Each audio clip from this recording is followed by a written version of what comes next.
Okay, so we're live now.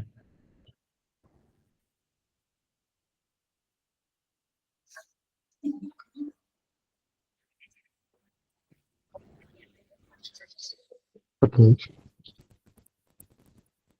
Yeah.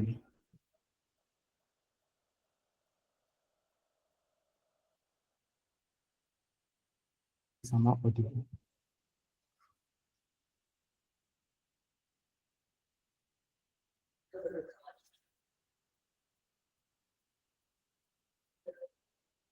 Can you hear me?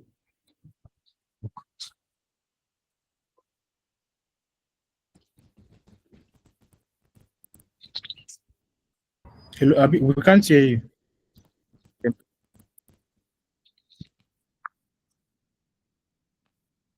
Hello, can you hear me now? Yes. Yes. Thank you very much. So Adiola, go ahead. Sorry, that was a mistake. Okay.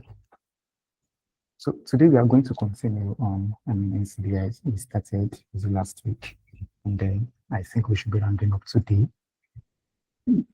So in the last class, I was able to show some things that I can actually achieve within NCBI. So for today, I just want to delve deeper and then unify everything that I've taught you guys. So actually this scenario came from ChatGPT. So and you can see, so we have quite a lot of questions we have to answer. So we have like 6 questions. So but to provide a little bit of a context, so this is the scenario. These are the questions we will be solving. So the scenario is during a lecture, your instructor briefly mentioned the TP53 gene and explained that mutations in this gene are linked to several lung cancers. The explanation was brief and realized that you don't fully understand the gene's role or why its mutation are so important. So you decide to learn more on your own. So, we have TP53, so that's what I'll be doing today. And then you guys will be working on this as assignments, the BRCA gene and CFTR gene. So, that's what you'll be working on. So, and then to begin gathering information about those genes, what will you do? So, there are a lot of things that you can actually do. I'm not sure whether you guys understand the scenario. So this is the scenario. So the scenario says, you attended a lecture and the lecturer, talked about a particular gene, which is TP53 gene. So this is a very popular gene in human. So in fact, some people call it the guardian of the cell. If anything should go wrong with this gene, if you should have a mutation in this gene, most likely, you might develop either, somatic mutation or germline mutation, so it depends. Either, the mutation is happening in your, body cells or your germline cells. So it depends. So for this particular gene is referred as the custodians of the cells. So if the mutation should strike that particular position. So we're expecting the mutation. So the lecturer talked about this particular gene, but then he didn't really go deeper because probably he had probably 5 minutes or 10 minutes to actually probably talk about TP53 gene. Whereas you can actually write in this book on TP53 gene. So because you are very curious about this particular gene, so you decided to educate yourself and learn more about this particular gene. So I think that is exactly what this particular scenario is just talking about. There are a lot of ways that you can actually probably use to learn about this. Number one is to probably go on Google, and then probably type TP53 gene or Google, and then Google search engine is going to spit out a lot of outputs, which you can then start reading one by one till you are satisfied with probably your knowledge or your understanding. So, and the number 2 way you can actually do this is probably go to a library. If you still have students that still probably utilize the library these days, you can either go to the library and then probably start looking for any textbooks or any articles on TP53 gene. So, or I mean, you can exploit the use of Hello, bioinformatics. hello, Habib. Can you hear me? Like we can't hear you clearly, please. Oh, so, Yes. so can you hear me better? It's lower now. Is it better now? So it's not your hardware, it's your voice, you know. Yeah, I think it's from your voice. Yeah, so I mean, where I am, so we have people here, so I don't want to be disturbing them. Yeah. Okay. So apologies.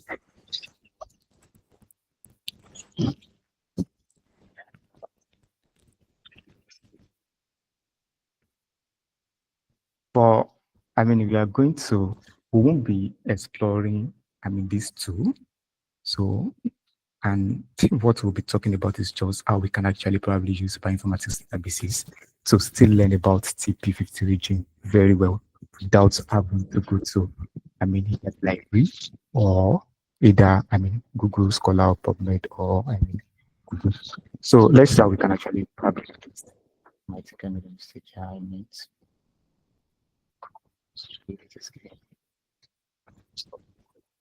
so let's say we can actually probably use bioinformatic databases to achieve some of these things. And these are the questions that we are going to be answering for us to be able to understand very well what TP52 region is talking about.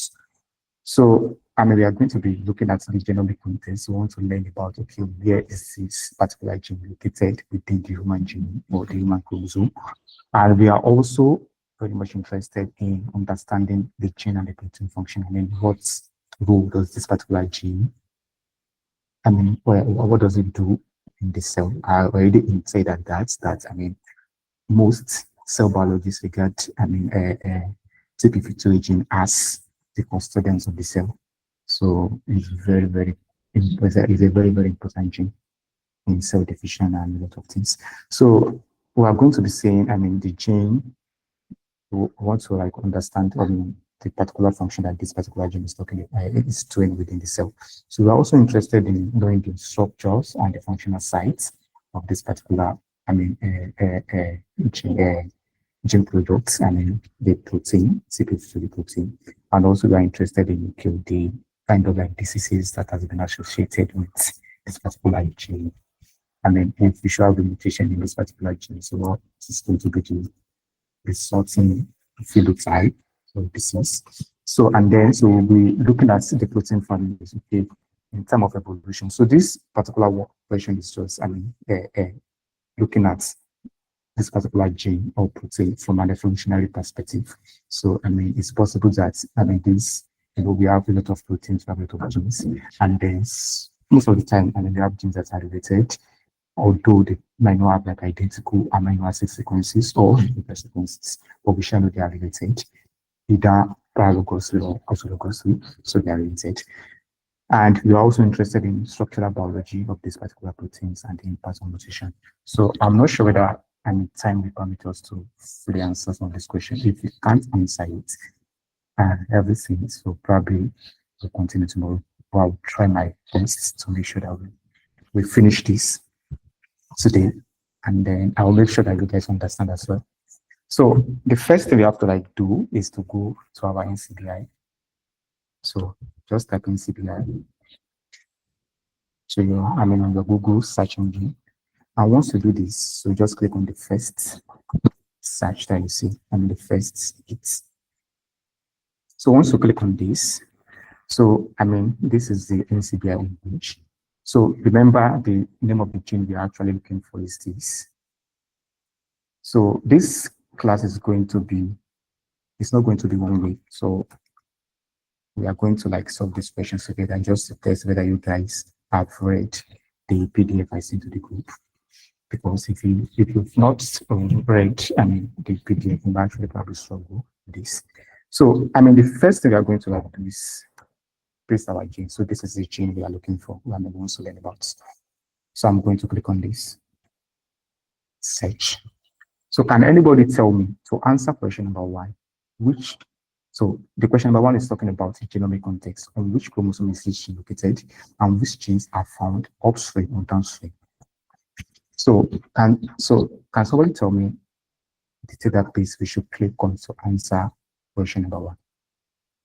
Can anybody tell me based on what you've learned? And I'm assuming that you guys have also had the opportunity to fully play around with this particular database. So Toby, I think you should call somebody. I know. Let me start with Joseph. Joseph, please. Joseph, please, can you tell us the database that we should click on? This is one particular database, this is another one. So this another one, this another one, this another one. So this another one, this another one, this another one. So out of all of this, so where do you think I will find that information? Pretty quickly.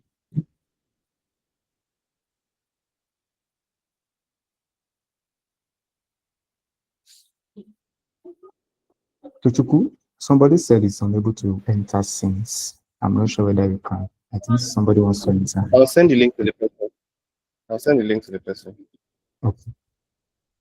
But Joseph has not said anything yet. Joseph, we are waiting for you. Joseph, please, out of all of this, Sorry, which can one you you think should repeat the click? question? The question is this. We want to answer this particular question. Can you see my screen? Can you see this question? So we want to answer this question. We want to answer the genomic context question. We want to answer this particular question. On which chromosome is the gene, this particular gene, TP53? So on which chromosome is it located? And we also want to understand, the genes that are surrounding it. So, those are the two questions. Okay. So, where can I get that information? I did this in our last class. So, but where can I get that information? Okay. I'm guessing between gene and genomes. It has to be gene.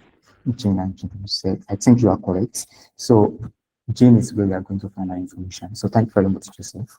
So, I'm going to click on gene. So, once I click on gene, so let's see what will happen. So, I'll have a lot of information. So, so this is what we have. So you can see we have a lot of 8s. So we have 11,241 results. But so just look at the ones that probably applies to you.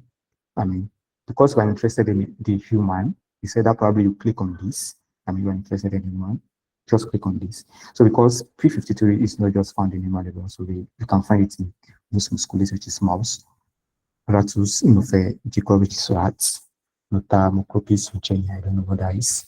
But because we're interested in the Homo sapiens, so let's just click on the Homo sapiens so that we can narrow down what we should click on. So if I should click on Homo sapiens, so if it is rats that you're interested in, just click on rats. So we can see, I'm not sure that you guys saw this. I didn't click on this, so this was just automatically generated when I click on the Homo sapiens. You can see. So just looking for CP53 in Homo sapiens, and this is the taxonomic ID for Homo sapiens.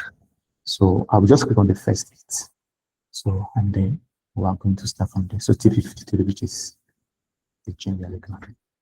And once you click on this, so just wait, it's still loading. Yeah, so we can see a lot of information here. So in fact, if you actually want to learn about any particular gene, the best database to actually start from is from your gene database, and then you can read a lot from this particular gene database. You have access to a lot of other databases. Just by clicking on all of these hyperlinks that we have there. So yeah, just to answer the genomic context information. But before we answer that, let's just read about the TP53 genes. You can see it is implicated in tumor protein. So tumor protein P53. So that is the full meaning. So T stands for tumor, P stands for protein.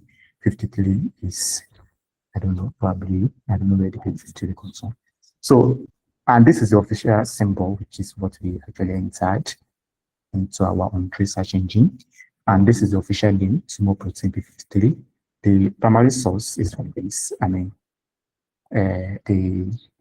The person that actually probably deposited it, or the organization, is AGNC, Human something nomenclature. I've forgotten the formula. So we can see gene type on protein coding. So it's a protein coding gene. So I mean, it's not coding for RNA. So it's actually it encodes proteins. You know, I mean,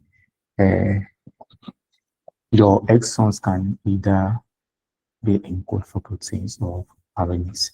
So I mean, it's not all genes that encodes proteins. So just to let you know, and you can see the origin of this particular protein. So it's from Homo sapiens, the lineages, everything, and then you can just read on the summary, just so have a clue about what this particular gene is talking about. So this gene encodes a tumor suppressor protein containing transcriptional activation, DNA binding, and recombination domain. The encoded protein responds to diverse stresses to regulate expression of that gene. So I mean, you can just read up. But to answer our question, which is genomic context, so how can we answer that? So just look at this. I mean, on your right hand side, I'm not sure whether you guys can see genomic context. Can you see my cursor? Can you all see my cursor? Yes, we can see your cursor. We can. All right. So I'm just going to click on the genomic context. I mean, then we can then begin to see, look at what we have within the genomic context pane. So what we have is the location we can see. So this particular gene is located. So where does it live? In the context. I mean, you know, woman has 23 pairs of chromosomes. So which of this chromosome, I mean, can you find this particular gene? So it says goes to chromosome number 17. And then, so this one is saying, okay, I'm not sure whether you guys can still remember your Zoo 111 or things like that, your short arms and your, so is it the centromere that we call it, the P arm and the, is it Q arm? I can't remember. So, but this one is saying, okay, I mean, goes with the short arm, P stands for short, I think. And then, so this is the region, the particular location where you will find your gene on chromosome number 17.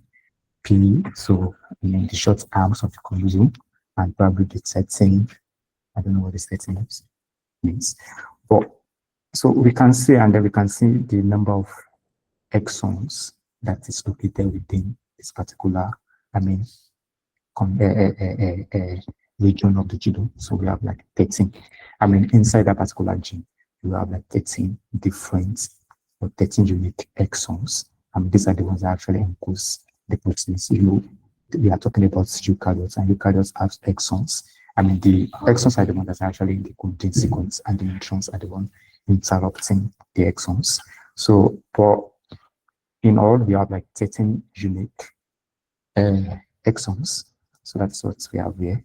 And just look at our gene. So this is our gene TP53 gene. And we can see the direction of translation. I mean, transcription is, it is being transcribed from what? From the right to the left, from the cells. So we can see, and we can see the genes that are located within the vicinity of our what? Our gene of interest. You can see a lot of genes, all of these things. So they are genes, all of these things that you are seeing, they are genes. So now all we have to do is, I mean, on which chromosome is, so we have to keep answer. We have to answer our question.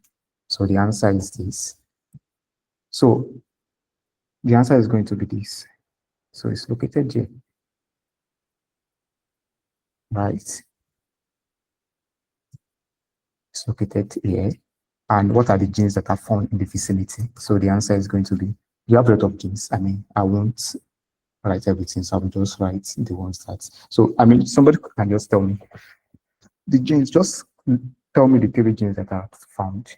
So we can see we have DNA, I'm not sure whether this is H2, DNA H2, DNA H2. What again do we have? So we have RAP53. So I'm just going to write to RAP53, etc. So we have a lot of genes that are found within the vicinity of our gene of interest. Please do not understand up to this point before I continue.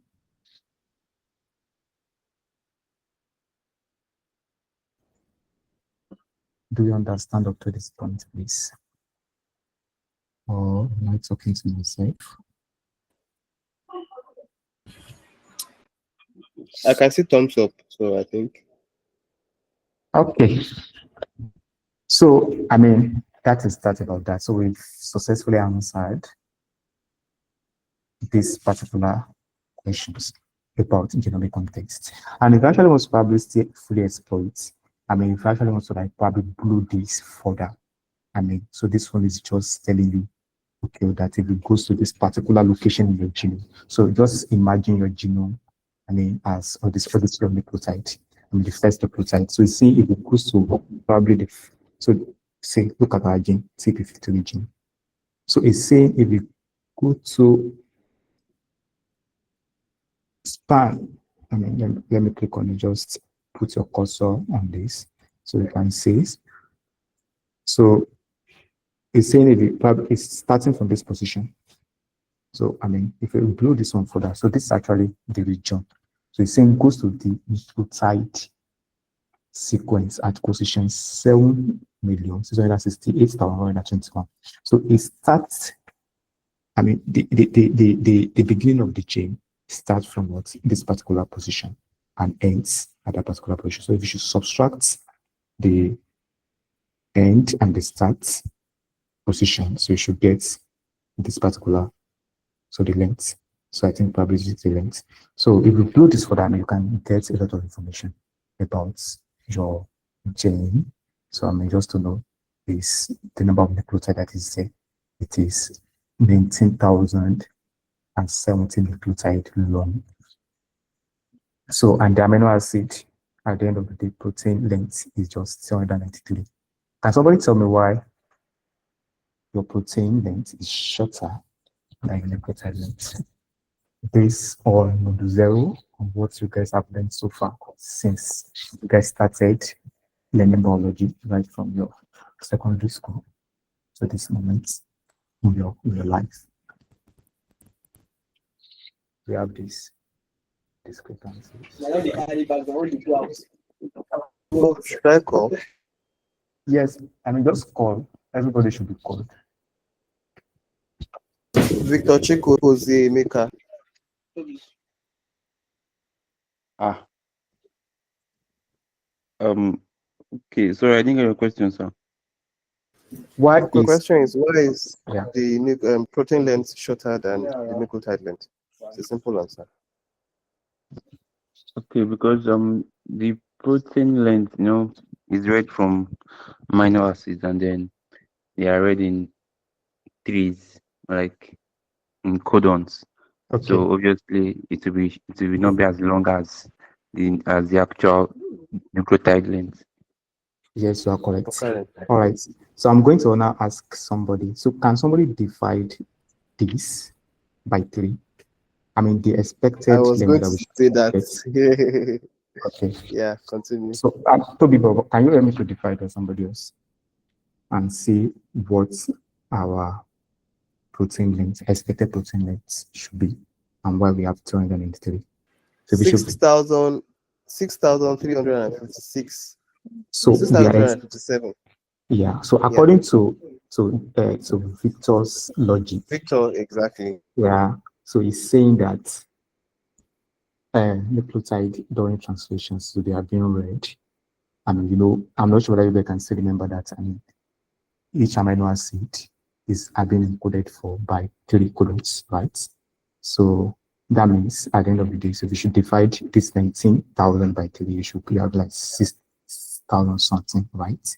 So if that is the case, so why do we now have like 293 amino acid after that? So can somebody tell me why we are having protein length that is so and that is shorter than 6,000, which is our expected amino acid, again by Victor's logic? Somebody tell me why. So let me to call somebody. Sorry, could it be that the other No, Victor, I don't want you to be the one to answer it. Somebody else. Please. I want like everybody to actually participate in this question. I mean, this class.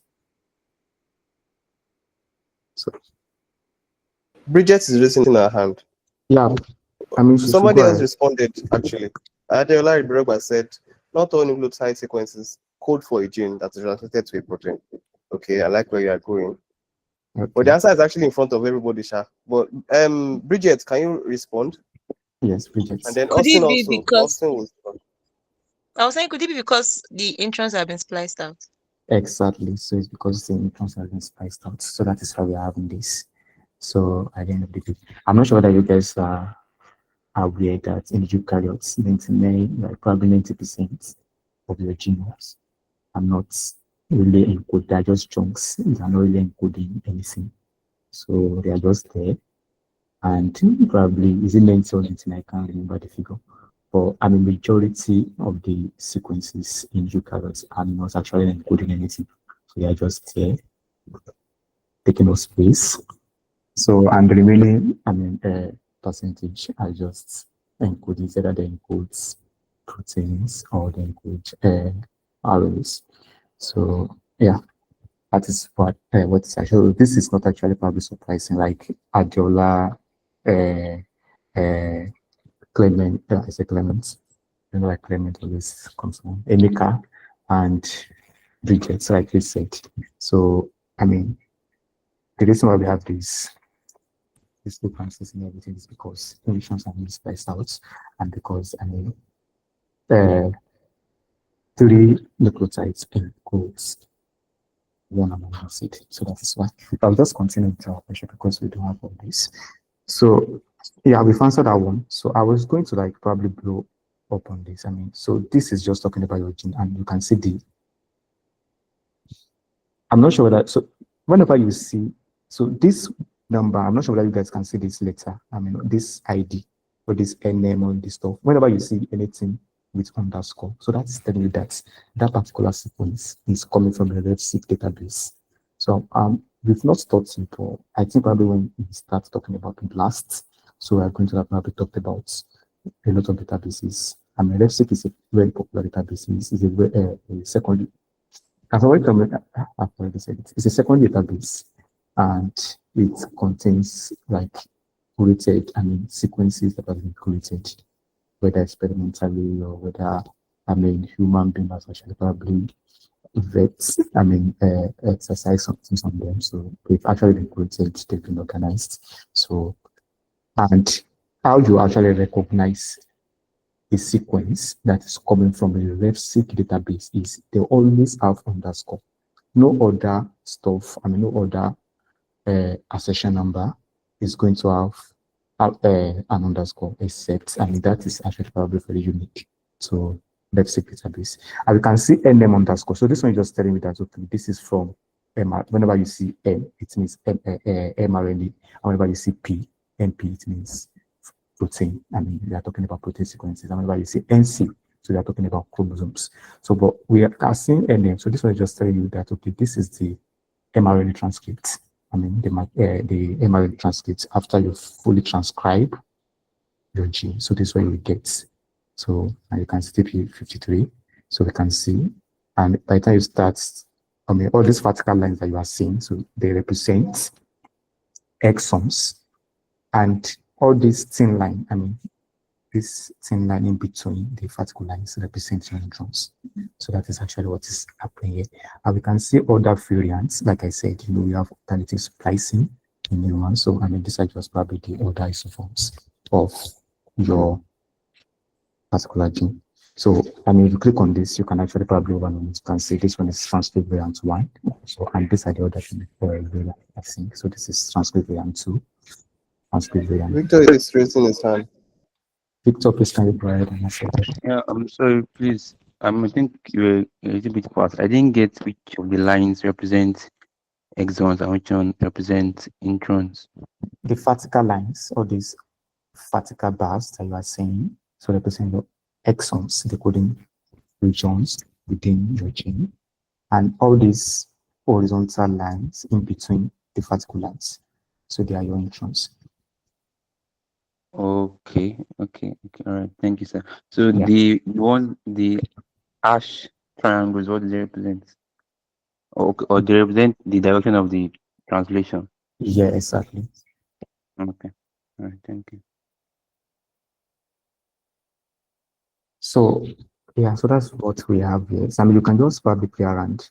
So I mean, this one alone, you can play around and then answer a whole lot of questions. So we can say like different isoforms. You know what you get after splicing, after alternative splicing, is what we call like isoforms. So they are just the variants of your, I mean, splice of your gene. So these are the different variants that has been reported from this particular TP53 gene. So we can see a whole lot of isoforms. So this is what we have here. So you can see some are shorter, some are longer. We can see, I mean, the combination, the different combinations of exons and how they be shuffled. Actually, and all of this, they actually provide, I mean, they produce functional proteins, like and all of these things that we are seeing. So they are functionals. So, and they are all derived from the same gene. So, I mean, we don't, the popular belief before was that, I mean, just one gene, like a gene usually encode one particular product. But since the discovery of alternative splicing, we now know that a gene can actually probably encode, or you can derive so many products from a particular gene sequence. I'm not sure. So that's actually what is actually happening here. And all of those different products that we derive here. So that's what we have here. So I don't want to probably go into this because if I should actually probably go into this, we might not answer the main question.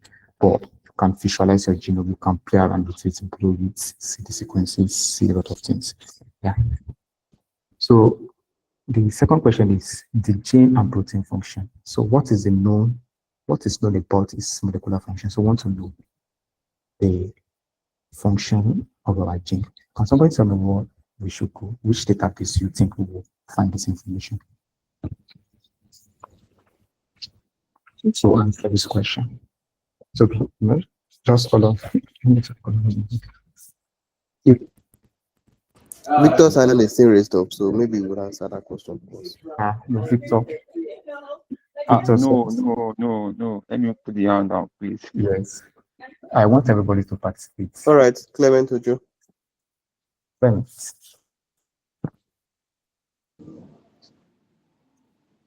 What's the question, please? The question is this. Okay, molecular function, I mean. I want to know the molecular, I mean the gene, the protein, I mean the biological function, the molecular function, and the cellular function of TP53 gene. Okay. So what database are we going to get that? That's what he's asking. That information. So just to tell you that you can actually probably infer the function just by reading. You can get it from the same gene database. You can get it from here, but the Yes. implication of that is that the function you will be talking about is not going to be controlled. I'm not sure whether you guys can still remember about mesh when we're talking about medical subjects like the mesh. So we need a way. So there's another equivalent, I mean, for playing around with probably sequences.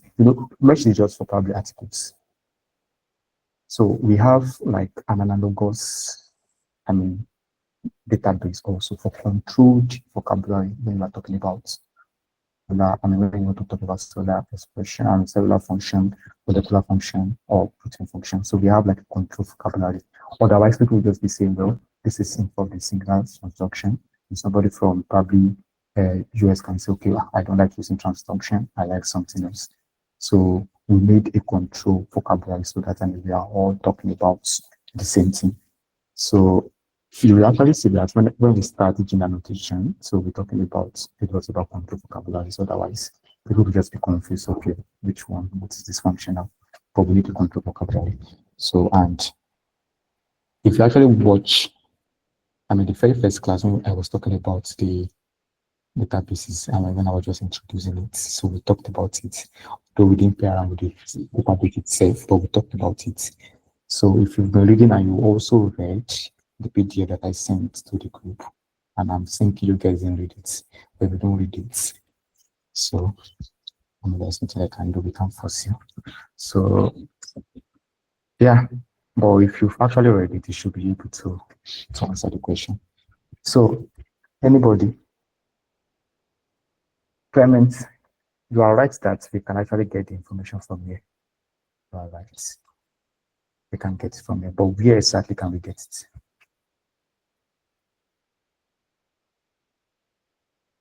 So you guys can just look at this. So the information is here. I thought they would have gotten it since you were zooming down, you were scrolling down to that page. Okay, the expression of it. No, expression. So what do you think expression is doing to you? I mean, when I talk about gene expression, what is it talking about?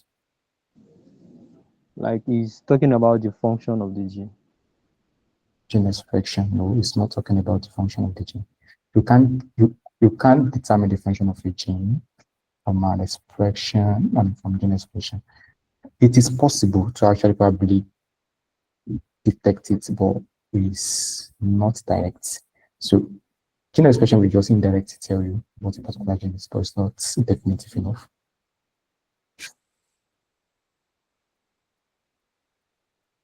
So expression, we can't get information from expression at all. Anybody else wants to answer the guess?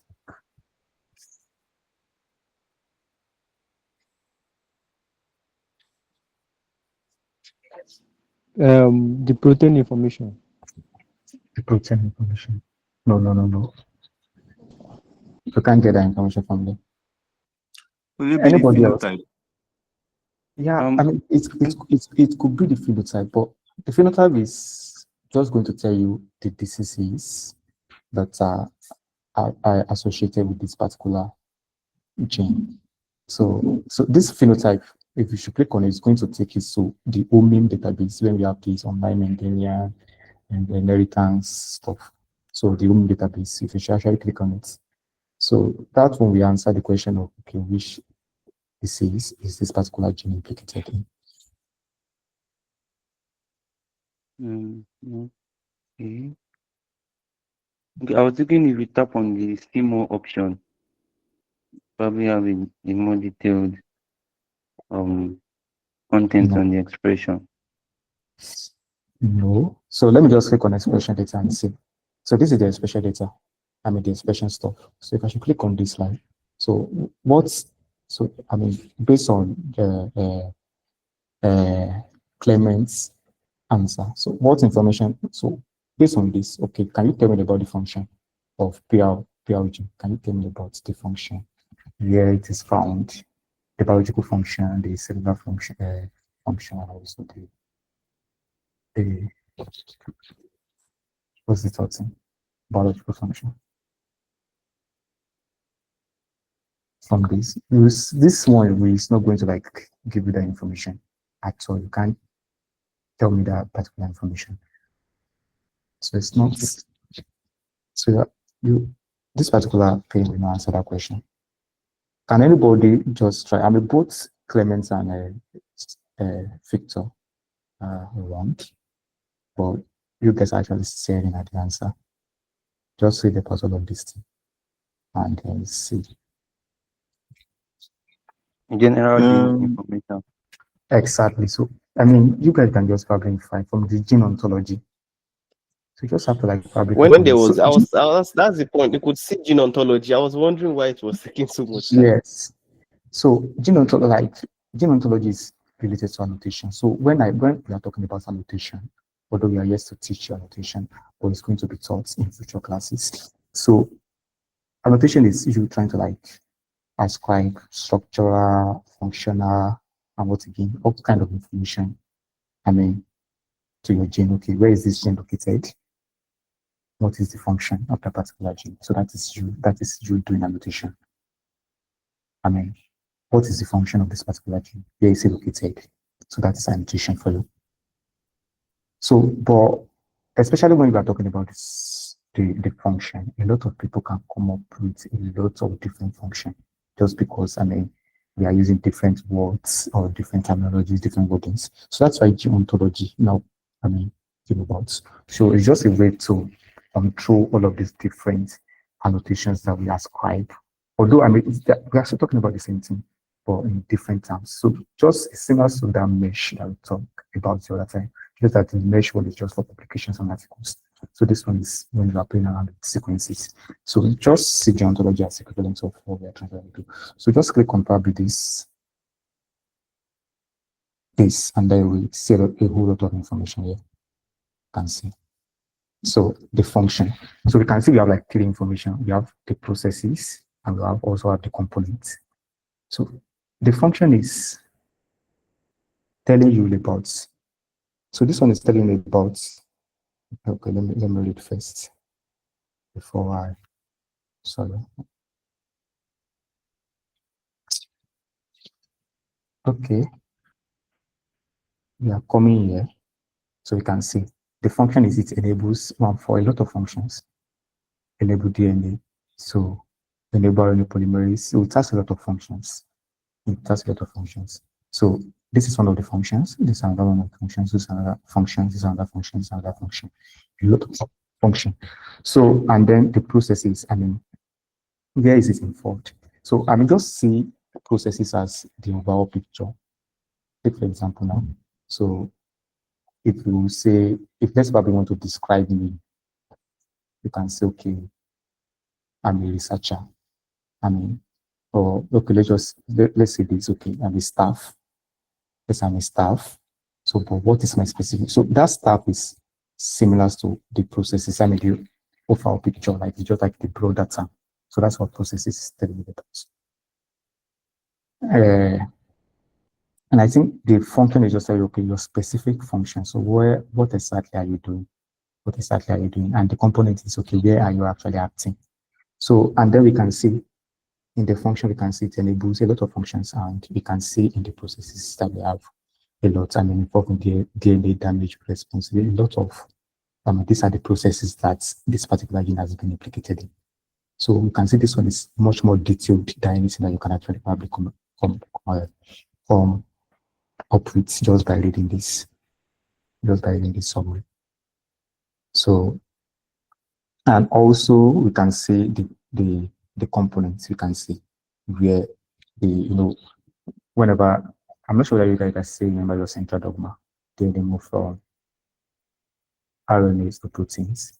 So, after, I'm not sure that you guys can still remember your biochemistry. So after translation, so we usually have like post-translation and modification and things like that. So after everything has been translated in your ribosome, and your ribosome is found in your cytoplasm. So your proteins, they are going to like find their way to their target sites. There are some that will be exported out extracellularly. There are some that, okay, probably their aiming is to, is to probably stay living within the cell intracellularly. And there are some that is just on the membrane of the cells that they will be found. So there is always, and can somebody tell me the organelles in your cell that does have functions of transporting gene products, whether on the surface or out of the cell? Can somebody tell me the organelles responsible for that? Eh? Hello? Yeah, can somebody? Golgi apparatus. Exactly. Golgi body. All these Golgi apparatus stuff, so they are the one that does that particular functions, right? So, and you can see where you will actually probably find the final destination of that particular protein. You can see, I don't know what PML body is. You can see it's located in the centrosome, cytoplasm, cytosome, mitochondria, all sort of information. So you can find it here. Yeah. So, and so if we want to like probably talk about the molecular function, like I said, the molecular function. Packaging and transport.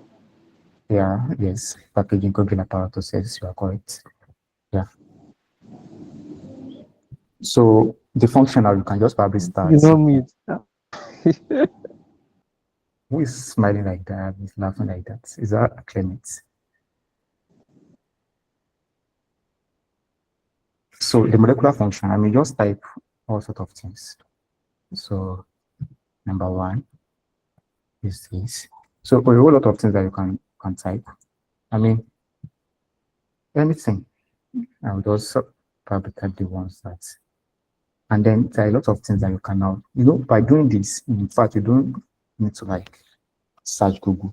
All this information that we're actually getting now, everything has been distilled for us. So if you say, okay, you want to start reading and you want to start, you might see actually probably arrive at all of this answer, but the time and effort you are going to like put into that is going to be tremendous. So, and as a scientist, I mean, you want to work smart sometimes. So that is why, and you guys actually look up to databases for all this distilled information. So everything has been distilled through, and yeah, so you don't have to like struggle too much in case probably you don't even have a library where you are, or Google is going to frustrate you right sometimes. So I mean, just exploit a whole lot of these things. And if this processes, so I mean, just type anything that applies to you. So I can't type all everything, so I'll just probably copy this. And then we can answer this particular function as well. So we can answer is involving apoptotic signaling. You can see. So these are just probably the bigger pictures and then the location. So where can you find it? It's located in PML body.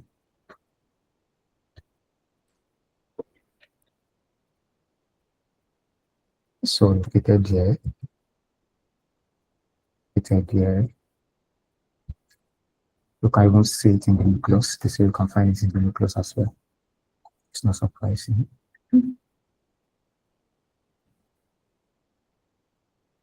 So, and you can find it in an organelle. So all of this, you can find it in your endoplasmic reticulum, which is the same thing as the Golgi apparatus. Am I correct? Are they the same thing? Is somebody correct? Endoplasmic reticulum and Golgi apparatus, are they the same thing? No, sir. They are not the same thing. Okay. Sorry, I can't remember myself already anymore. But let's continue. So, yeah. The next question is this. So, we want to answer question regarding the protein structure and functional sites. So, which amino acids are important for ligand binding or catalytic activities? Cool. So, can somebody tell me where we will find that information?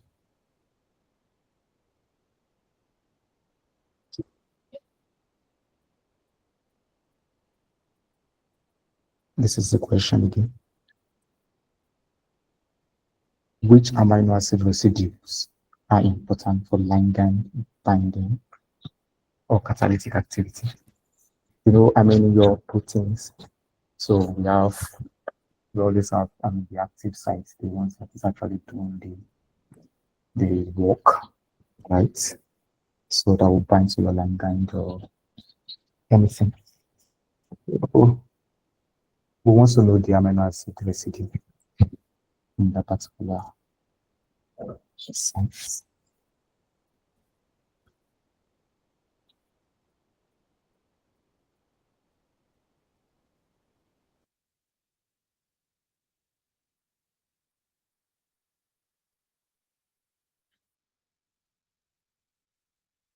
Which of the database?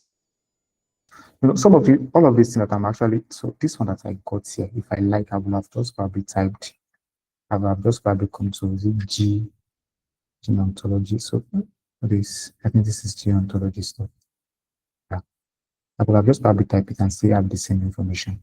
I'm not sure that you guys can remember. I mean, I can go to the gene ontology database itself, but the same information. So I could all of this, and I will just probably say, okay, these are different types. So I can see provided by GOA, and this is the database gene ontology annotation database. I could have just probably come here and then start playing around. But I've not even interacted with this particular database before. So this is the database. So the information from the gene database was gotten from this particular database. Like I said, NCBI is a composite database, right? Yeah. So just took this information from this particular database and then distilled it for us. But the next question is, he wants to find information regarding what is in the question again? The protein structure and functional sites. Where can I get that information? Even without even thinking, where can we get that information? Which of the primary database can we get that information from? Answer college database. The 3D structure.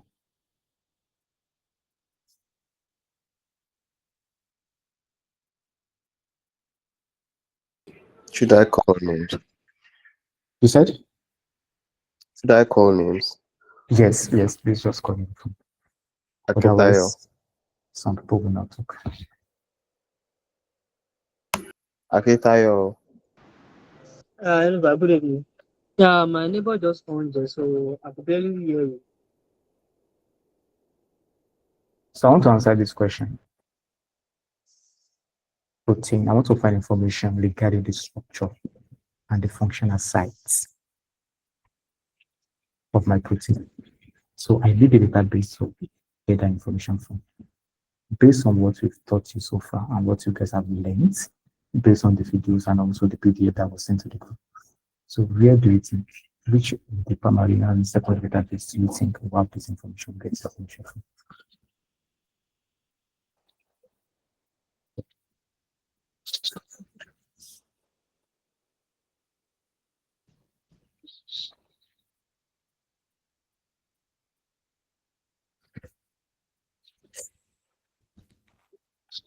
Please, do you have any idea or not so that we can move on? Like I said. you said you can barely hear what we are saying. Okay. Oh yeah, Victor, respond. Let's move on. Thank you. Okay, I think it should be at the protein section, like when after the NCBI result. The protein section.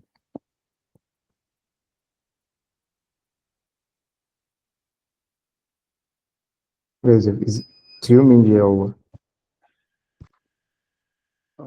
Let me see in this right part. Sorry, hold on. I think the very first result under the gene and the sapien search key. One that had gene, genome, and also had proteins and nucleotides. is it this?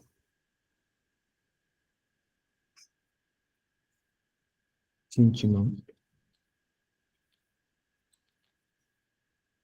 Or do you mean this? Or should I go back? Yes, that's the proteins there. Okay, this one. You mean this? Yes, sir. Now, let's see. The protein.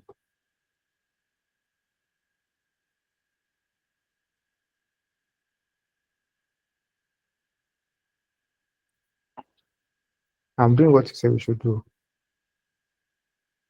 All right. Is this one showing me any structure? At all?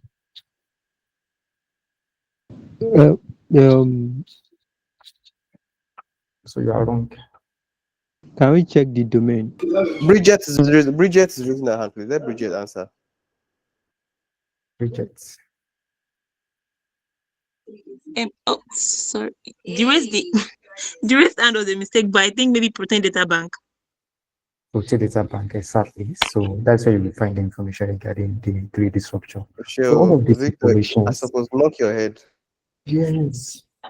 PPB, I mean, it's in the, I said it in the very first class. And also, I say you guys should read that PDF. The one I was tagging that is very, very, very, very important. So, look, it's just 10 pages and, I don't know. Okay. So, the PDB. But we can actually probably get to that point. If you actually probably move to the, so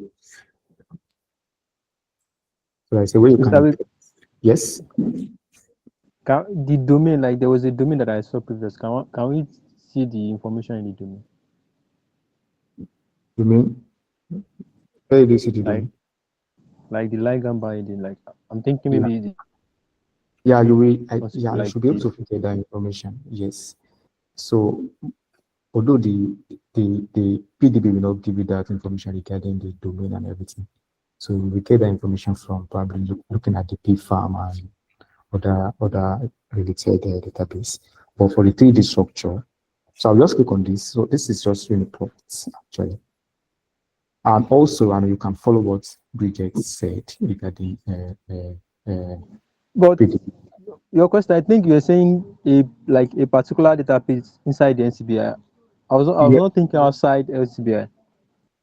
I was just asking you again, I mean, where can you find that information? I was not expecting like a He Oh, asked about the database. He said oh, database. yes. okay. Uniprot. Yeah, so this is a Uniplot. If you would like, you could have probably just go to PDB as well. But Uniplot also can also give you that information. And if like you click on PDB and then probably type the name of your chain, so you can also explore. But I mean, this is the structure that I'm interested in. So you can see our structure, so you can just play around. So this is how our protein looks like.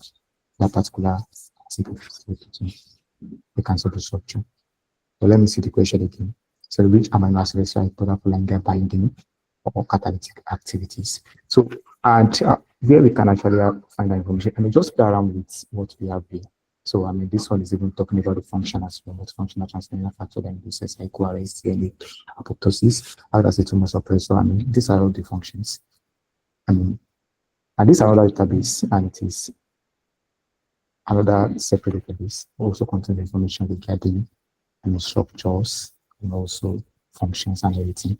So, but what we are interested in is, I think, so I'll just probably keep playing around. So, see this. I think interaction. Sorry. Yeah. So from here, you can start saying that, okay, the active, well, this is not what I'm looking for. So we have a lot of information here. So, okay, so this is where we'll find our information. So we come to these features, you can see that we have like at this particular position, 120, we have interaction with DNA. Here your proteins, you have proteins that can bind to DNA, call them using nucleoproteins. You have proteins that can bind to probably that interact rather with, your protein can interact with a whole lot of things. It can interact with metals, it can interact with academic proteins, right? It can interact with probably polysaccharide. You guys will call them using glycoproteins. So if they interact with what it can lipid, probably you guys can call them lipoproteins. Although that's not the only, so lipoprotein is just specific for the ones that forms anything that can form. I think is like a channel, something like a channel, like a transport channel. So, but your protein can interact with a whole lot of things. Protein can interact with other proteins. They can interact with lipid. They can interact with metals. They can interact with drug. They can interact with, I mean, other proteins, anything. So that's what's just happening here. So we can see that if you keep scrolling, so this one is saying, okay, the binding sites. I mean, where we have the binding, so you can see sync. So at this particular one, so at this particular position interacts with what? DNA. So that means our protein, this particular protein, interact with a whole lot of things. It can interact with DNA, it can interact with protein, and with metals. So you can see sync 2 plus, you can see sync 2 plus, you can see sync 2 plus, and it's same at this position. You go to this position, you go to this position, you go to this position, you go to this position. And somebody tell me, I mean, what is happening here? What do you think is happening here? So they're all binding to sync, but their positions are what? You can see from 176, this one jump to 179, then 238 to 242. Why do you think that is the case? And why do you think we just don't have something linear at 176, 177, 178, 179, something like that? Why do you think we have these random jumps in this position?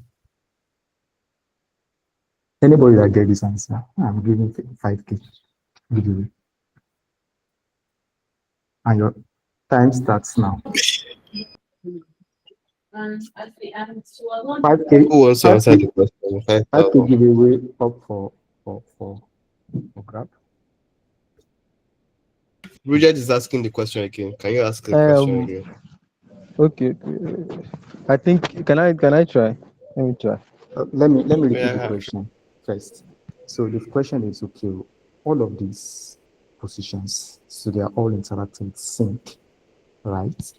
But look at their position. We have one for 176, 179. Then we now have like a big leap from position 179 to 238 and then 248 again.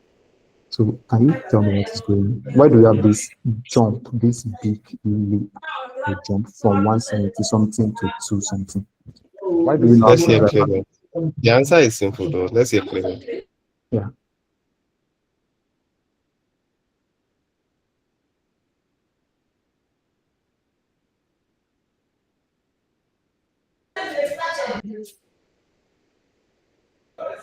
Clement is not okay. Are they there? Please go ahead. I have an idea. So I'm thinking, maybe it's because it's folded structure and the amino acids that were probably separate when they were linear, when they finally folded, they now, come into close. Sharp one, sharp one, sharp one. Thank you very much. So I'm owing you 5K. Or you want to dash me 5K? So, so that's actually what is going on. I mean, Yeah, the fold in 3D structure have made them yes, interact in different positions.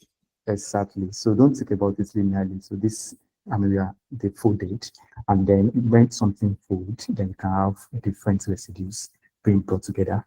I mean, different distance residue.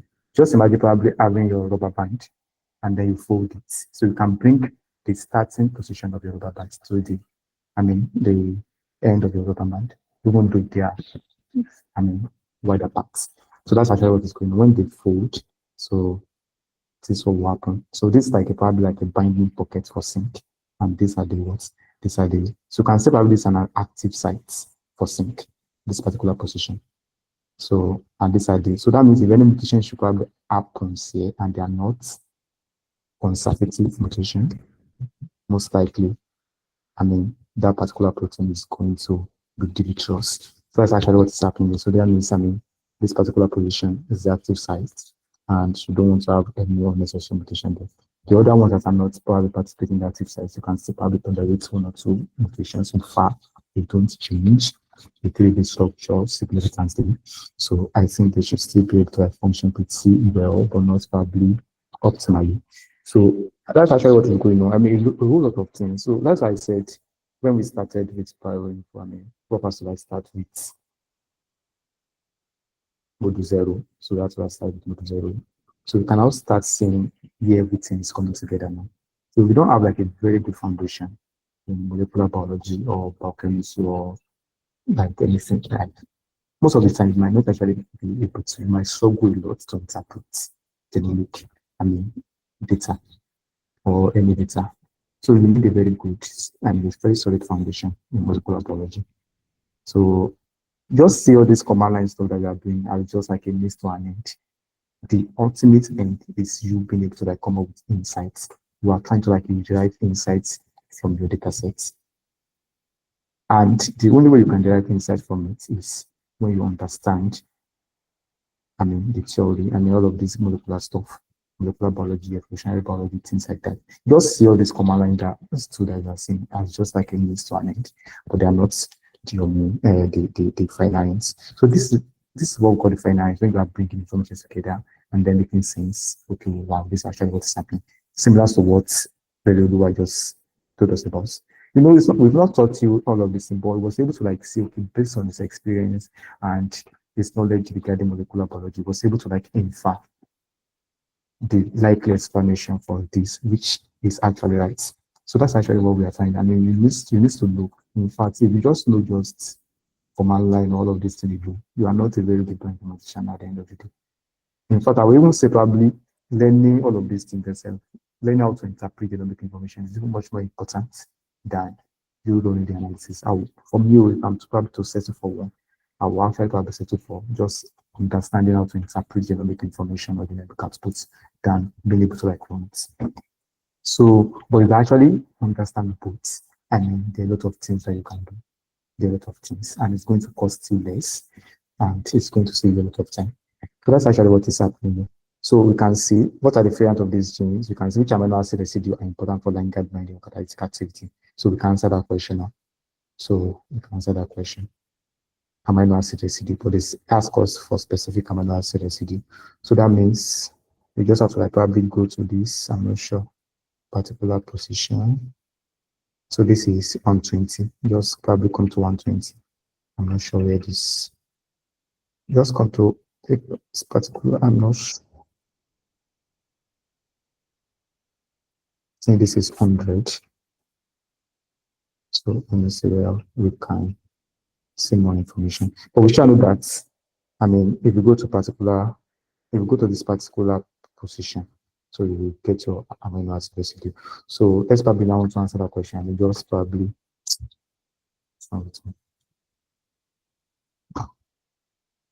And you can probably blow this and then see at this position. So this is probably 100. Just count to get 120 and see the amino acid that is there, and then you report it.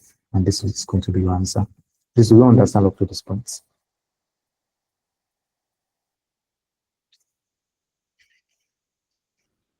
We understand up to this point. Or is there anything you are finding difficult? Please react if you understand up to that point. Please, are we all together or that's Joy? Or are you lost completely? I mean, aside from probably Bridget, Clement, and other people, please. Ramat, you have been quiet. Are you hearing us? Do you understand? I want an audible answer from Ramat. Is Adola still on the call? That's left. Okay. Ramat Akimbili, you are not responding. Good evening. Sorry, I don't understand what you just said. Can you imagine? And we are saying, do you understand? You're Hello, not can you even hear me? respond. Yes, we can hear you. We asked the question up to this point, do you understand everything that has been taught?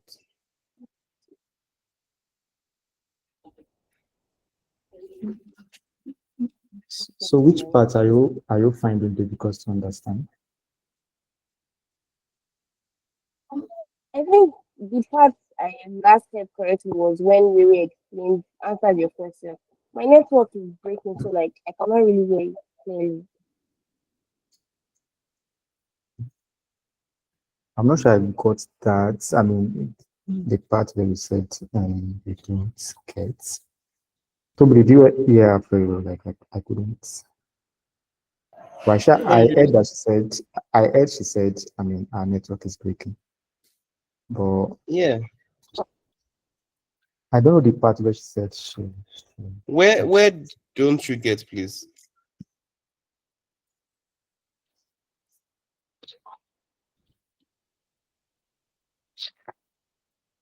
Ramat, where don't you get? Or maybe so that we don't slow ourselves down. I believe if she watched the video again, she would understand. Okay. But so that we don't waste time, can move on. If she can respond, I would have just cover it again. But I don't know. Ramat, can you respond? Can you type it in the chat at least? So you can see that you can also get this gene annotation, I mean, ontology stuff here as well. You can see from this particular database. So you can see. So let's go on to the next part. But you don't do that math, other people as well, please. Are we all together? Mr. I want to ask a question. Yeah, For please this, go ahead. for this UniProt now, this Mhm. UniProt is like is a secondary database, like that, an external database that is being integrated with NCBI, right?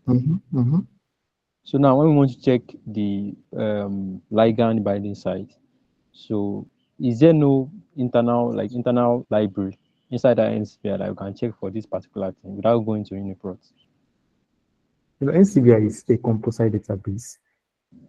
So there are lots of secondary or primary databases that are embedded within it. And one example is UniProt.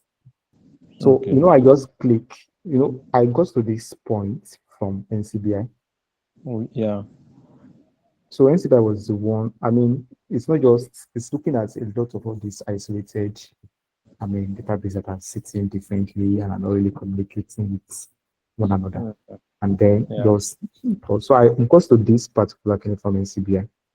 So it's possible that you also get this information, especially the structural information from PDB that uh, uh, um, Bridget suggested. Yeah.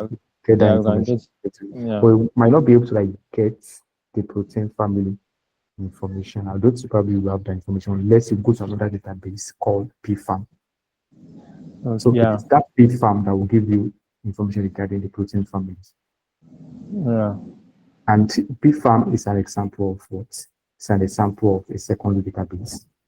And PDB is an example of a primary database. So actually, so what is, let me even click on the structure. If I click on the structure now, you can see PDB. You can see that I can actually probably go to figure out this. Let me go to probably. So let's probably I even want to explore. So this one also is another composite database. If you actually think about it, it contains the raw sequences. It contains like secondary key because I mean it has been created and everything like organized. So you can see that we got this information from what? From PDB. So you can see PDB. So if I like, I can just probably click on all of this and then it's going to take me to protein database bank in Europe. So that's for Europe. So and then so this is PDB. So I'll just probably click on it. You can see. I've left Unipro database. I am now in what protein database in Europe. So in Europe. So let's see. So they contain links to the structure. So and let me click on this. Let's see what happens. So you have a lot of stuff, a lot of database, and this and that. So this is the protein database that DJ suggested. You can see. So and if I like, let's probably so if I like, I could have just probably typed that TP50 region.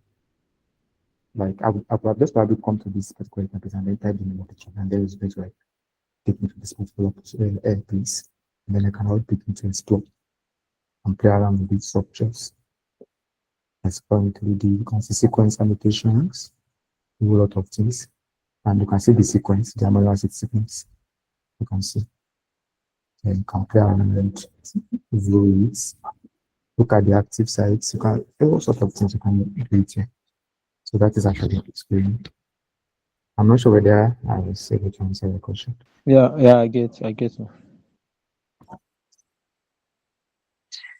Okay. So other questions, please. But I'm at like probably if just probably you might want to watch this lecture another time. I mean one more time rather. So just watch it again. If there's any part you are finding difficult, and don't hesitate to contact any of us or drop your question on the group so that other people can also benefit. But please watch the video and see whether you understand. And if you don't understand after that, please contact us. So we are always at your back. Samuel Olami can go ahead with your question. Thank you very much. Please, the last routine you showed us on the structure on RCSB PDB. So I like to ask that structure. The two chains look similar. Are they? Do they look similar?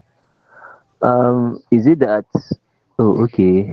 The other one has a shape. Okay, I wanted to ask because I've seen some of them at times they do have similar chains together. Yeah. Mm-hmm. Yeah, well, I like to ask, why do they have the two structures together like that in the 3D structure? Two chains, two similar chains for the structure of that protein. Why do they have them in the You mean 3D? this and this? Yes, but I think these So ones are not so similar like that. yeah, so I'm not sure that you guys can still remember when in your biochemistry. I mean, we were taught, I was in 300 level because I'm like me from UI. So, and then we were taught in 300 level. So, I mean, when I'm not sure whether is it type of proteins, I mean, is it primary protein, secondary, tertiary, quaternary, and things like that. So the primary one is just, I mean, the raw sequence itself, right? And the secondary one is when they, I mean, fold into probably alpha helix or beta sheets, all right? So the third kidney, the tertiary is probably three-dimensional structure when it has folded. So the quaternary is, you know, just see it as, I mean, I'm not sure, so that's where this domain starts coming into play, I mean, domain. So it's possible that the one, probably a gene, one gene codes for this, and another what code for this. And because, I mean, proteins interact, right? They interact. So it's when you bring probably different, when you start probably putting two or more, I mean, tertiary structure together. So that's where you get quaternary structure. So my suspicion is, I don't know, I'm not sure whether this one is a quaternary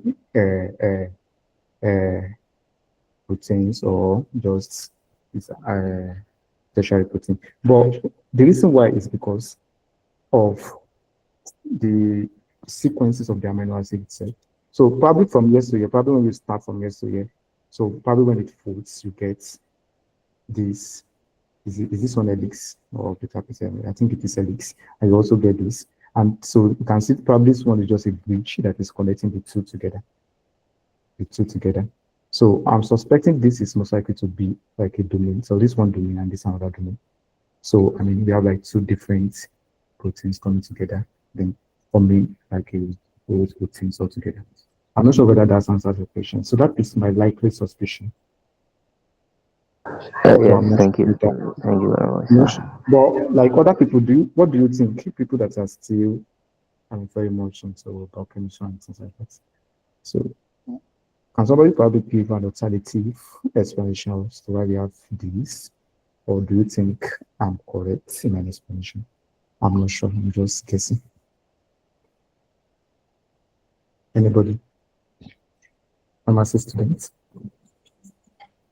Or medical students or anybody? Yeah, for me, I think when you want to express the functionality of a gene, like they usually start from the 3D structure. I think this actual structure, three, we have primary, secondary, and tertiary.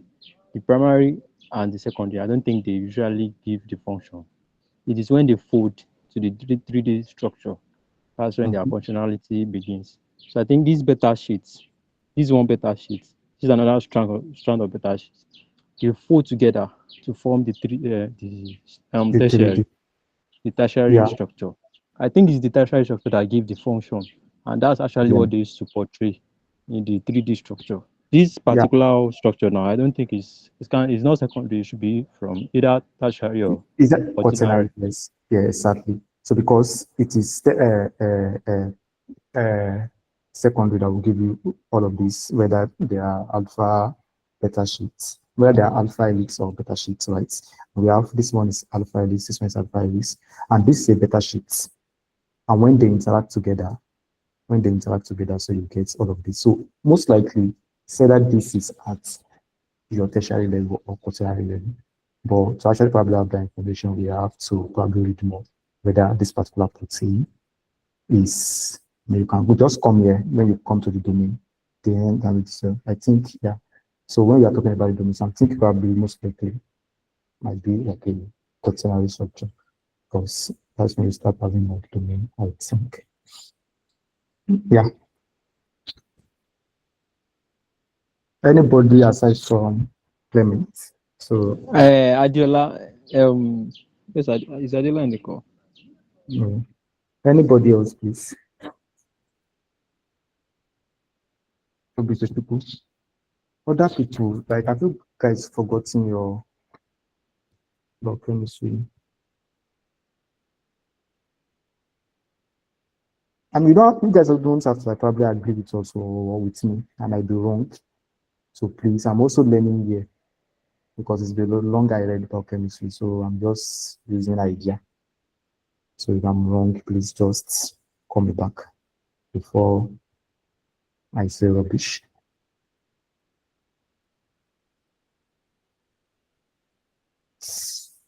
Anybody? Okay. So I think we can all answer this, although I've not answered it, but you know how we can actually get that sequence. We've been able to like now down that, okay, this particular protein binds to DNA, it also binds to zinc, and we know the position. So all we just have to do is probably get the FASTA file of that particular gene, and then go to the protein, to the location of the particular gene, just to determine the amino acid residue at that particular position. So that's how you can actually answer this. I've not answered this because I don't have the time to start probably counting the first stuff, like, so, but you guys can actually answer it. What really matters is you just having and understanding the concepts. So probably when you guys do this in your own, so you might be able to like, delve deeper into how you can actually figure it out. So this one is talking about the genetic variant and disease link. So can somebody tell me where we can probably find the information regarding this? Regarding the genetic variance and disease link? Anybody? Can anybody try? I think we've seen something that's similar to that when you're talking about Yeah, where? the introns and extrons, when you're talking about the lines, like on the NCBI. You mean this? No, like on the NCBI page, not the Uniprot. Yeah, I'm trying to Or are go. you talking about this particular? We are talking about in this particular Uniprot. No, you can get it. You can get it from here as well. Okay. If you come to this phenotype, you can start probably. You can see phenotype. You can see description. You can see rosacea adrenocortic carcinoma hereditary, basal cell carcinoma. These are all the phenotypes. That this particular gene has been implicated in. You can see. You can see the OMI. You can see that this particular information we're getting from MedGen, OMI, and gene. So this one was not good from gene. So you can see adenocorticoma carcinoma, basal cell carcinoma that's implicated, bone marrow failure syndrome, bone osteosarcoma, all sorts of things. All sorts of things. So you can, and also copy number responses, all sorts of information. So you can get it here. And also, I'm going to go back to Uniprots. If you like, you'll have just probably gotten the information as well from Uniprots just by coming to this disease and variants. So you can see informative disease. You can see esophageal cancer, leaf from many syndrome. In fact, I've never even heard of this before. But you can see the variants. So, and look at the question again. What variant of this esophageal gastric cancer or human disease? What variants? So we can see the variants. And we can see what happened, the mutation, this kind of mutation that happens here. You can see phenylalanine being converted to what? So leucine. You can see valine, so at this position. So you can see all sorts of stuff. So you can see, and then you can start looking like you can read a lot, then distill instead of probably reading paper. These have been distilled for you to just come and then start documenting all sorts of mutation. So these are the mutation that has been recorded so far. So it's possible that this is everything that we have, or it's possible that there are other mutations that are yet to be discovered. So more are still coming. So that's what is actually happening. So what I just did is click on disease, and then you can see esophageal cancer view from many. And if you also want to read publications, so probably you want to read the publication that actually probably reported this particular mutation and syndrome, so you can read up. And you can see the OMIM. So if I click on it, I'm going to get to probably the OMIM database because this information was gotten from OMIM. So this is the OMIM database, and I can read more. You can see clinical features. You can see articles, linked to articles. You can see how it is being inherited. Is it recessive? Is it, somatic or germline, and this recessive for dominant mutation? Like things, all sorts of things we see. Molecular genetics, things like that. You can see everything has been what listed for you. You can see other features, all sorts of things. And then you can see the link, the citation and the references for the citation. So you can see all sorts of things. So do we understand up to this point? Yes.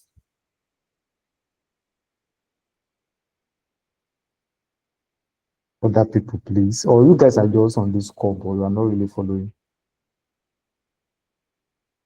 Daima, my network. Okay. Yes. Okay.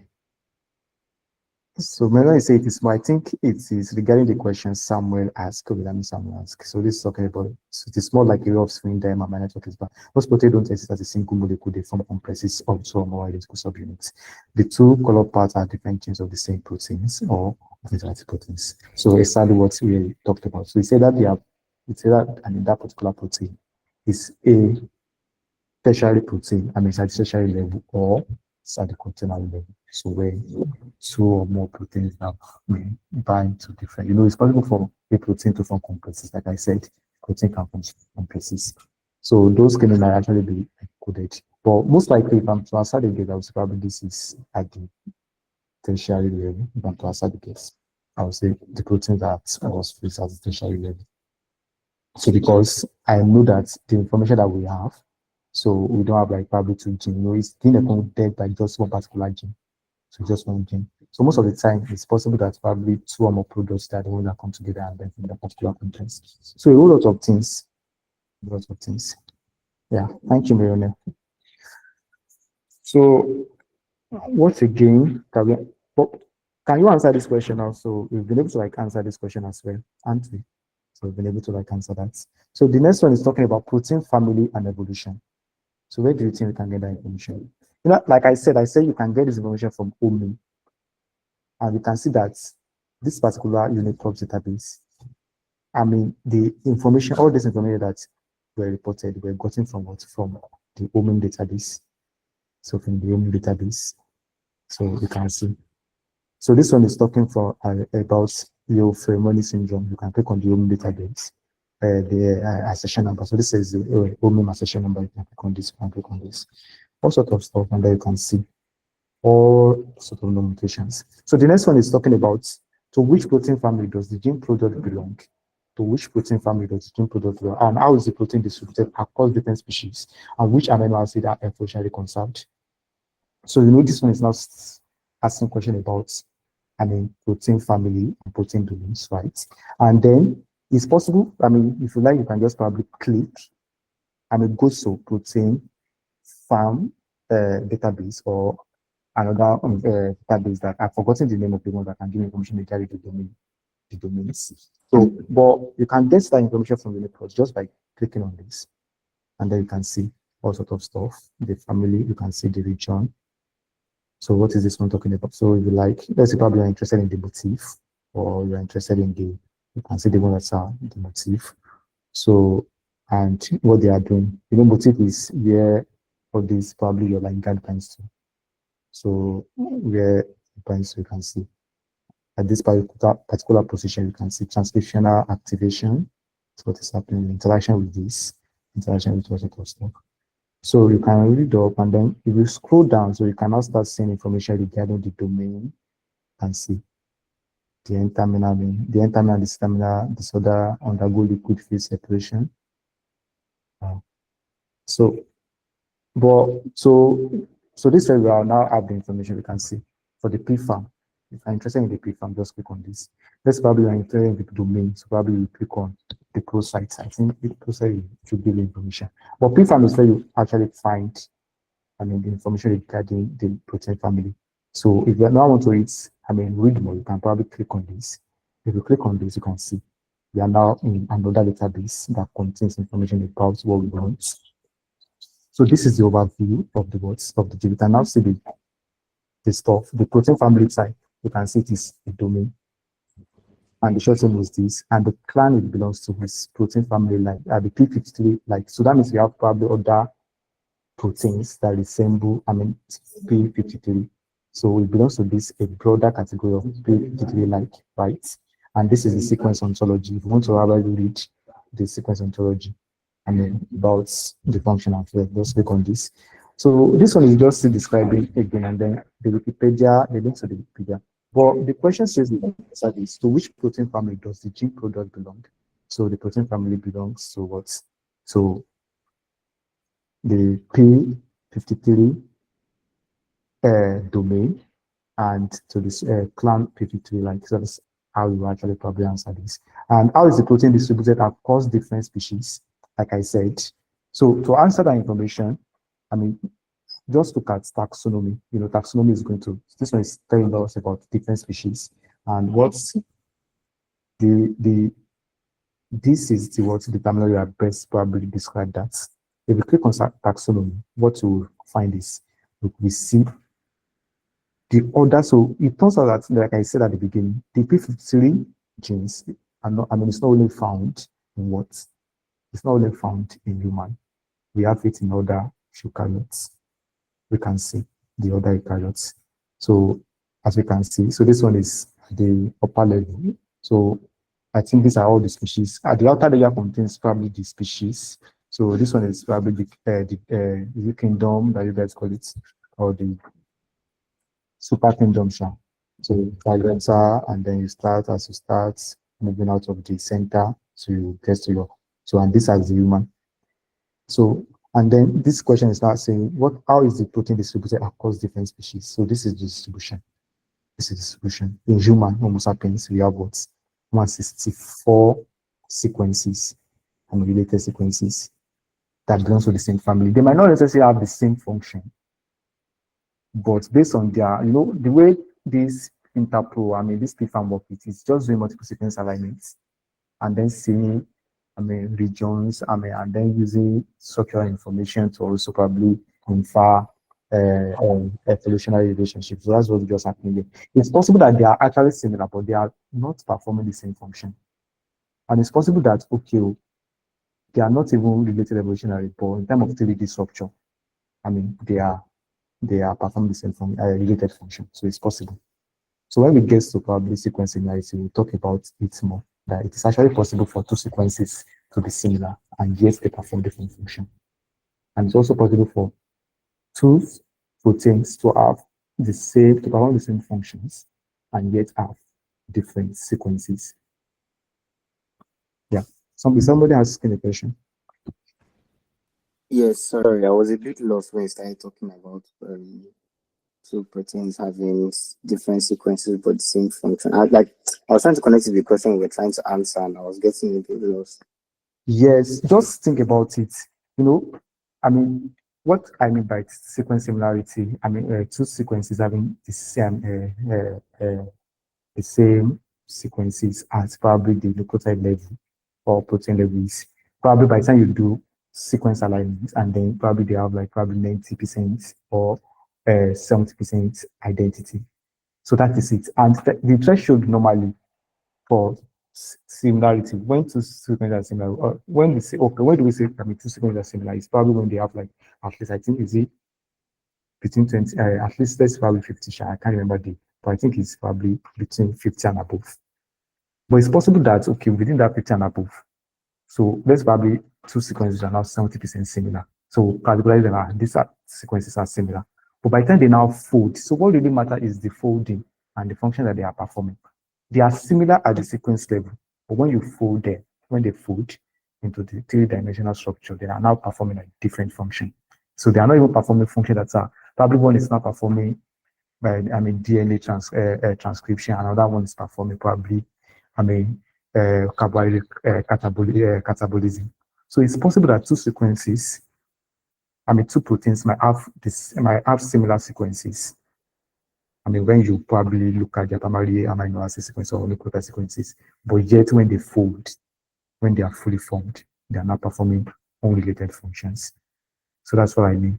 And it's also possible, so for two sequences that are not even related at all, in terms of probably sequence evolutionary relatedness, and yet they are performing the same function. So it's possible. It's possible. So that when we get to like this episode, so that's why Prof like challenge you guys to probably take up some evolutionary biology course, probably a crash course or a textbook. So although we still teach you when we get to probably sequence similarities and blasting, that it's actually very possible for sequences to be similar at the primary or the primary level, and yet they are not performing related function at all. So I mean, we've seen instances of that. Although biologists tend to like use similarities as a proxy for what? For evolutionarily related units and also as a proxy for function.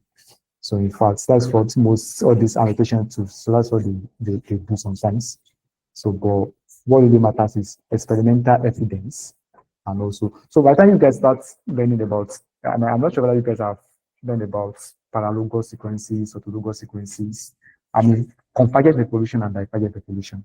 So convergent evolution is two sequences that are not related at all, and then they converge to perform the same function. Look at, for example, bats. Bat is a mammal, right? And they have wing. And we have what again? We have belts. They also have wing. Although if you, but bird and kidney, they are not related in terms of when you plot of a genetic tree. So they are distance relative. So, but somehow evolution has brought, in fact, it actually probably puts bat. Bat is more related to humans, to mammals than to birds. So, yet, something has happened, and then, the wind, the different potential, different structures that don't have the same sequences, not performing the same function. So that is convergent evolution. And divergent is okay, you are starting from the same source, and then you've diverged. So you are now the same sequences from the ancestor, you inherited something, and then you get diverged. So that is divergent evolution. So this time we still teach you very well, but have it at the back of your mind that it's possible for two sequences, two proteins to have the same function or three-dimensional shape, and yet they have different sequences. Do you understand it, or have I confused you even further? I hope I'm not. Yes, I think I get it now. I was trying to actually, my major question was like, we were trying to answer one question where they were saying, so I was not trying to relate what you were saying with the question that we're trying to answer. Okay.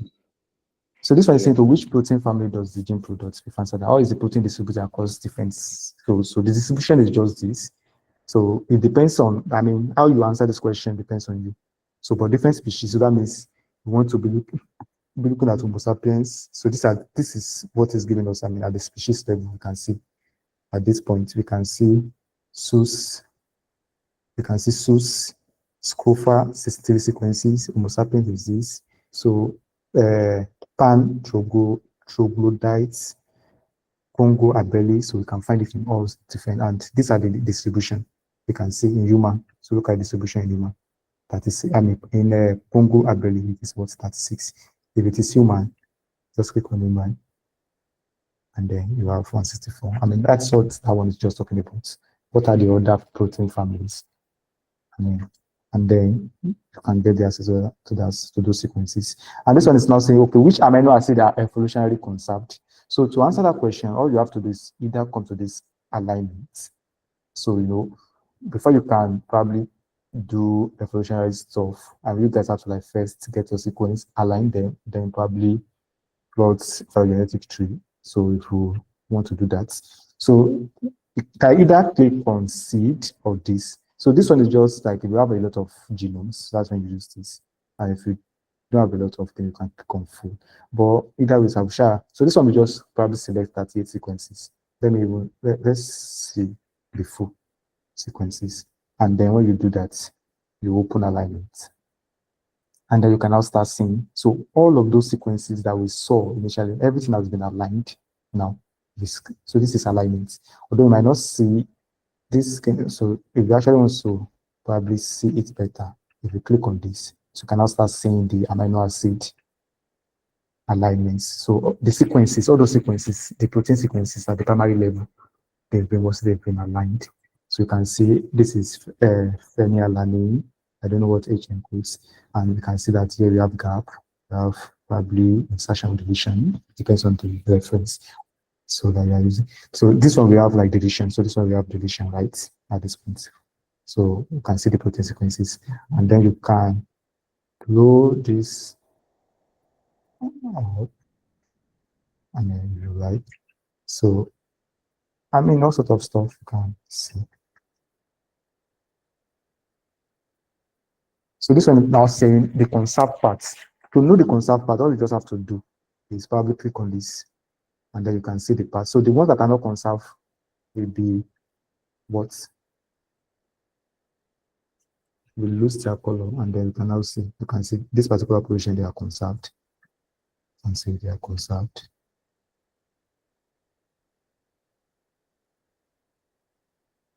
Let me show it again. I'm not calling you guys with a lot of information, but so this is it without. So this one has just, it has just color it's based on this, but by the time you do this, you can see all these one that I highlighted are conserved regions. So they are conserved. Though you might be seeing probably you have seeable in the way they are share conserved in the way. So you can see they are conserved. So these are the conserved regions. Do you understand up to this point? But please watch this video, and you watch this video, try it out yourself and see whether you can answer this question. Okay. But do you understand up to this point? Which amino acids are unfortunately conserved? Do you understand up to this point? You have to write about amino acids. No, I want to ask a question. Yeah, please go ahead. For the conserved regions, they are the one colored, right? Yes. When you click So on this. when we start going downstreams, some of the amino acid sequences, some of them change. So, and from what I know about being conserved regions, like I'm thinking, I always think our conserved regions are something, regions that can't change, no matter how the kind of mutation that happen across the sequence, they can't change. But So going downstream, some letters are changing. Like this, look at K, in some, it changes to N. Again, K.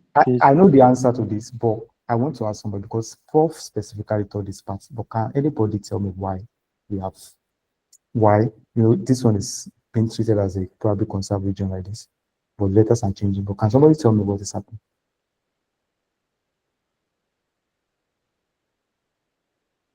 Anybody?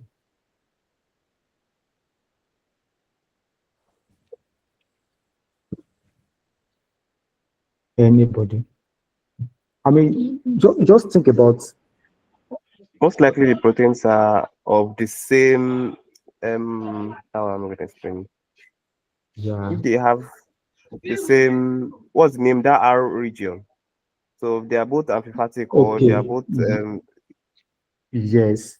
I know where you are going to, but you know, when you have a mutation, so what really matters is, okay, are they conservative at the end of, like, it's possible that something actually change, but I mean change from phenylalanine to probably another aromatic stuff, but it's still an aromatic stuff. So how should I even put it? So you know, when your mutation can either be deleterious, neutral, or no, by neutral I mean probably no effect. And when to probably have no effect is probably when, so it's similar to what Toby is trying to like tell you. You know, when in your biochemistry, if you can remember, so we have these different categories when they group amino acids based on the R group that is changing. We can group them based probably they are basic, they are acidic, right? Whether they are aromatic. Do you understand what is going on? And we have like probably two or more proteins in that category. So that means if you substitute one with the other, so I mean the function is still conservative. I'm not sure whether you understand what I'm trying to like talk about. Yes, I get now. So that is what is going on. I don't know a better way to explain it, but I think in that line that when you group your amino acid, you can have like two or more amino acids, and it based on, can group them based on whether they're acidic, aliphatic, or I don't know all kind of stuff, basic, all sort of nomenclature that, and then we have like different amino acids within that category. So that means if one amino acid, if we change one amino acid to another amino acid that is within that category, so it's still conservative. So that is what is going on. Yeah. So this one also can explain it. The wobble base also can explain it. But because we are not talking at the nucleotide level. So let's probably supposed to be a nucleotide level. So that I would have explained using the wobble base. Like at least they still encode the same probably amino acids at the end of the day. You know, I mean we have this redundancy of is it codon. So we have more than one codons can encode one amino acid. So that means, and if you change one codon, so most likely my still probably get another. The wobble base is just probably the three position. Like if you change, if the mutation should actually probably occur at the third position of your codon, most likely it might not have any effects because that is what is actually leading to this redundancy. So you can see where, I mean, everything is now starting to come back together and why we have to start from the zero for you. So please, if you've forgotten, go and revisit. Go and revisit. So that is actually how we can actually answer this question, which I might not say that especially concerned. I mean, can answer that by just looking at all of these things. So this one is saying structural biology. Are high resolution protein available from PDB? So high resolution, yes. I mean, we went to PDB the other time now. But I'm not sure whether we are still there. So this is the PDB. So if I should go back and then click on structure. So and then you come to this place, PDB. So you just probably click on anyone. And let me just click on probably this particular one. So you can see this particular structure is NMR. This one is X-ray NMR. So which we talked about the other time that okay, there are so many ways that you guys can get your 3D structure. Whether you use crystallography, X-ray crystallography, or use NMR. And somebody suggested that okay, AlphaFold can also predict which well, I think it was Adiola. So I mean you can see we have like the PTB structure. And how can this structure help explain how specific mutation affects protein function at a molecular level? This one, how can this structure explain how specific mutation affects protein? I think this information, if you read very well here, you should be able to like probably answer that. I mean, this particular disease, when they were talking about this, I think probably my content information, you click on, I don't know, let's see. So how it affects. I'm not sure that we will have the 3D structure. Click on functional information. Click on this. Click on the 3D structure of this particular mutation, and then start playing around. So it's still loading. It's still loading. It's still loading. But please, do you understand everything that was taught today? You don't have to be probably 100%, but at least 50%. Do you understand it? I want response from everybody. So we're almost done. 8 minutes. Just 3 people. And okay, yes, okay. We have. I think personally, I'll just have to go back and like go through it again to be able to get better understanding. Because like this is my first time interacting with something like this, so it's kind of. Yeah, I know. Because I need to normally this stuff I don't like to rush. I don't like rushing. One thing about me is I don't like rushing knowledge or teaching. But because like time bound and because I was the one that wasted a lot of time in the last course. In fact, this particular stuff that I took in just 3 classes. For the last course, it was like probably 2 months. We were still there. So we were so slow for now. So you just have to like probably you guys have to like bear with us. But we want to finish as soon as possible so that we can take on, the next quarter as well. So, but please go over it again. See whether you can answer basic questions. Come up with probably new questions as well. And then see whether you can actually investigate anything. Based on all of you can see a whole lot of questions that you can actually answer, or you can even understand any gene first before you even start. For some of them, I want to be doing probably in silico.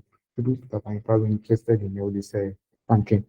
That's probably want to be doing docking stuff and you want to know your gene that wants to work, protein wants to work with. You can just probably still start from here. And then about a whole lot of things. What is this protein doing? How can without even need to probably go look at all of this information that we've learned now.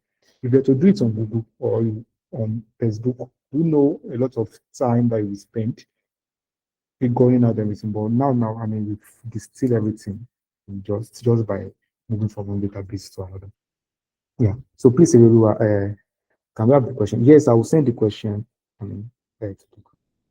And please, you can DM me so I can send you your 5K for answering that question. All right. I think we are done for today. And I think another question tutor is going to come tomorrow, and then we are moving on to another topic, which is I think data formats that we have and that we normally work with.